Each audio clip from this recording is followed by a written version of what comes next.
Most of our population is in the bottom half of the state, right around Boise, where we are from. We have 171 school districts, so a little bit more than Hawaii, but we're definitely no California. We have about 786 schools and a little bit over 160,000 students in our state. And if you look at this chart here, it shows that the majority of our students in Idaho, even though we are very rural, the majority of our students are coming from urban areas. And that's where our problem kind of starts in our state.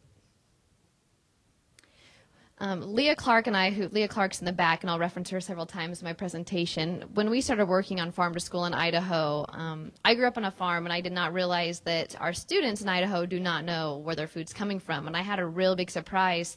We do something called Healthy Harvest in a lot of schools around our state where we celebrate local foods and teach about nutrition. And these are some pictures of some kids that were doing a corn shucking relay in Meridian, which is a town I live in. And in Meridian, every street corner has a huge cornfield, and so I thought that all the students would know where their corn came from, and we had a little boy in the middle of this race. They're competing against each other and going as fast as they can, open up this ear of corn and say, "Oh my gosh, there's corn in here." And we're in Meridian, where if you go to this town, I mean, there's cornfields everywhere. There's people selling corn on the side of the road everywhere. There's corn's everywhere, and I just couldn't believe. And his teacher asked, "Where do you think corn comes from?" And he said, "From a can in the grocery store." And that was just my moment where I thought, we have to make a change with this. This child is living where we grow a ton of corn, and he had no idea that this corn shucking relay actually involved corn of some kind. So that was just a really good eye-opening experience for me, being new into the work of Farm-to-School. So I'm going to give you a couple of facts about Idaho agriculture, and then also some facts about where our students are in their consumption of the nutritious foods. In Idaho, we grow over 144 different commodities, so we do a lot more than just potatoes. And we are ranked in the top 10 for 26 different crops or livestock in the U.S.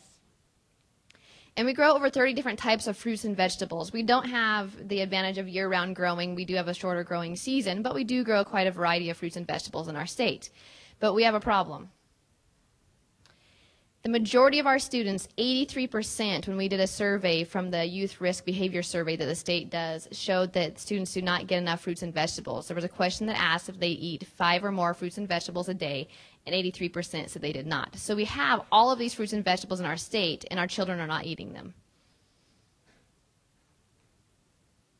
And Idaho is ranked 3rd in milk production in the U.S., but 79% of our students are not getting 3 servings of dairy products a day. So this is a serious problem. We have this food available, and our students aren't eating them. And this is why we're really working hard on this Farm-to-School program. I think a lot of people think that we're very rural in Idaho and probably think that we're a little bit more involved in agriculture than we are. And a lot of our students really just aren't that involved or aware of their food and where their food's coming from.